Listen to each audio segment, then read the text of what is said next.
Hello guys, in this video I'm going to show you how to set your home location on the offline map navigation application. But first I just want to mention, don't forget to subscribe to my channel, because at 10,000 subscribers I am going to show you my whole YouTube revenue statistics and growth strategy, how to make money online. Now let's jump into it.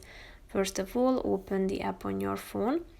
After that, you should select the location on the map. You can use the search bar as well in the middle of the screen to type in your location and then select your location. So just simply tap on it, and after that you will be able to tap on the save button at the top of the screen, and here you should tap on home down below and click on the save button. So as you can see, it has been saved as your home. So whenever you tap on home, you will be directed to this